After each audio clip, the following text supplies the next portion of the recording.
Thank you for stopping by Pro Motors. In today's video, I'm going to be discussing how to plug a tire and the likely situation that you could be in if you're left stranded in the side of the road or at a parking lot, a baseball game, or anywhere with a flat tire. If you're driving a modern vehicle in today's world, you would see every once in a while the little icon pop out in your dash indicating that you have a low tire pressure. Majority of the time, it's just a matter of filling up your tires with air and the light will go away. So let's run the scenario.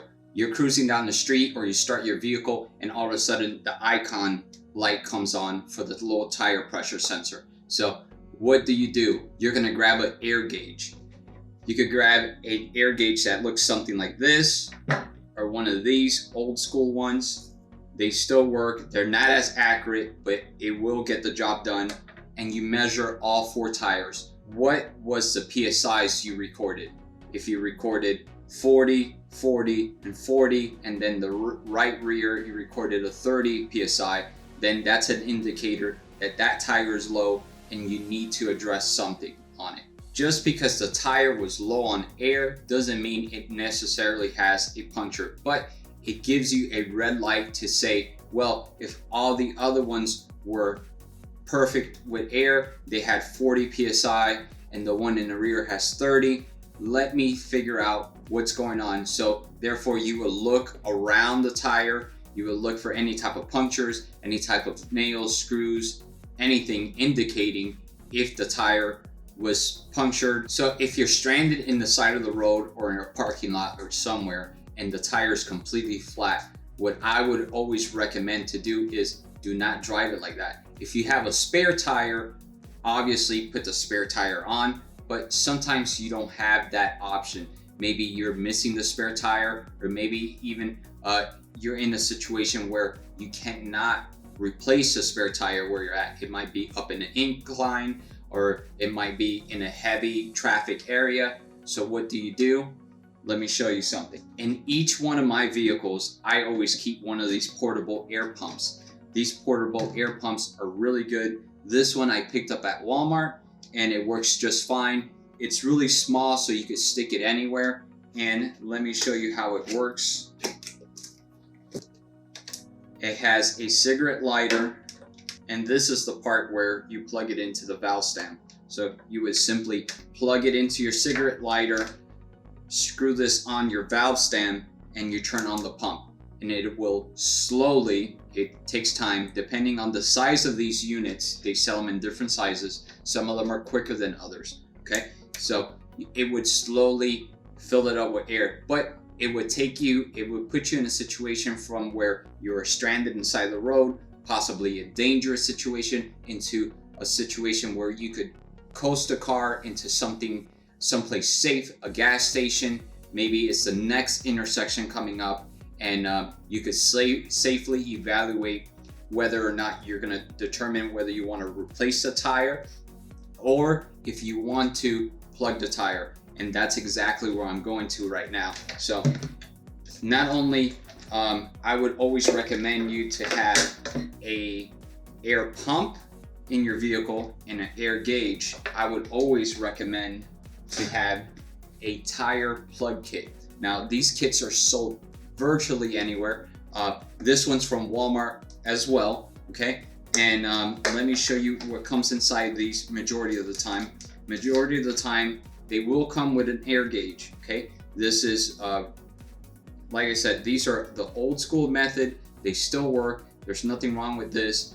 It's not as accurate as one of these, okay? But they get the job done. They could give you an estimated reading of what your tire pressure is, okay? They come with these rubber little plugs. These are the plugs that you actually jam into the hole of your tire. And I am now gonna demonstrate in my vehicle. The other day, I ended up getting the tire pressure light on. So I did what I instructed you guys to do. I checked every single tire and I noticed that the right rear was low on air. So I inspected it and I discovered this. There was a puncture. And as you can see, there's obviously there's air leaking out of it. So I went ahead and moved the vehicle at the end of the driveway and I parked it sideways. I did this because since my driveway sits at a slant, the vehicle, once you start raising it up, it could roll backwards. You could prevent this from happening by chucking the tires, but I figured this was a lot easier and is safer. So you could see here, I'm pulling out my bag. I usually have some tools. I have jumper cables in there. I have the air compressor and I have the plug kit. So most of the time I do not remove the tire in order to plug it. But in this situation where I want to show you guys so you could get a better understanding of what's going on, I went ahead and I'm removing the tire to show you. So in the tool bag that I carry, I also have some screwdrivers, some pliers, and anything I think I might need in order to do an emergency repair in the side of the road. So in this situation, I was able to use these vice grips pliers to be able to pry out the tool bit that was inside there. So I would say this might be the hardest thing to do, is using the T-handle tire reamer to clean out where the puncture was. And you have to do this very thoroughly, because if you don't, you won't be able to insert the plug in.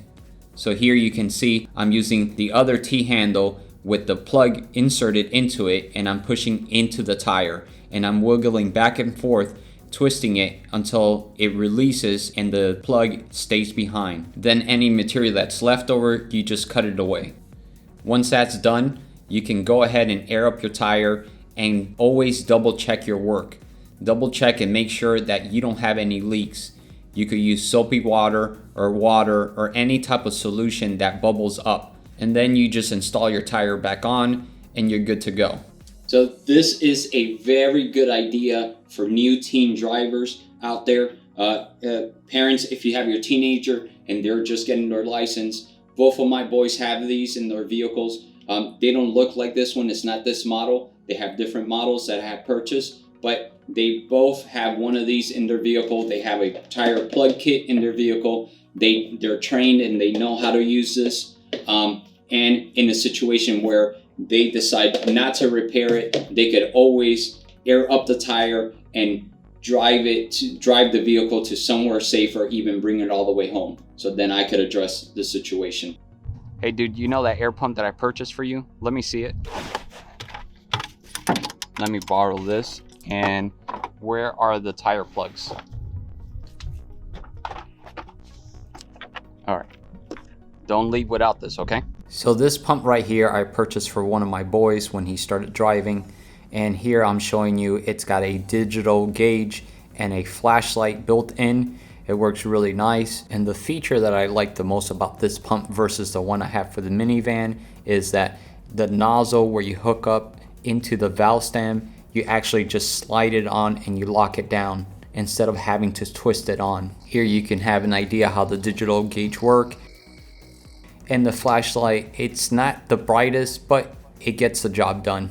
The air pump also comes with 3 different nozzles, just in case you needed to fill up your basketball, your soccer ball, and you also have the other adapters to fill up any inflatables you might have. It also comes with a spare fuse and the instructions on how to replace it. And this is the tire plug kit that I purchased for his vehicle.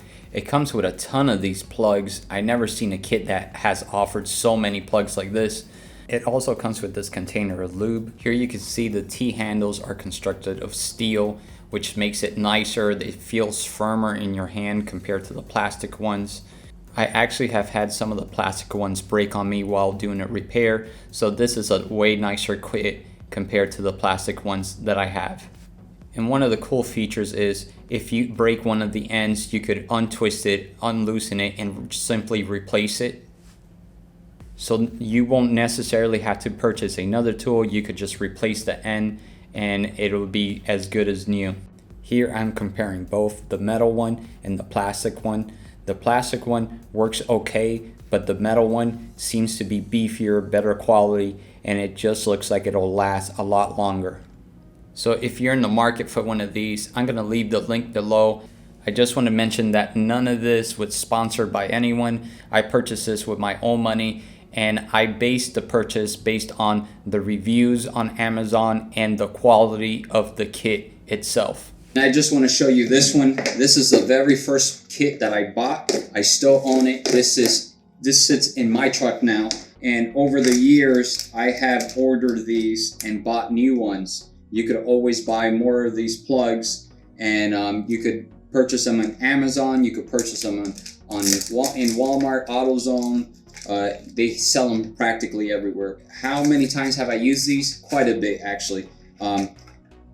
As construction continues to boom everywhere throughout the United States, you're going to see more and more of these scenarios where there's nails, there's screws, there's all sorts of objects going through your tires.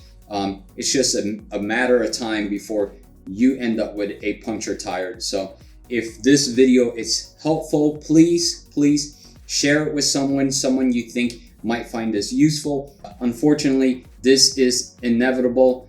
Everyone eventually gets a flat tire.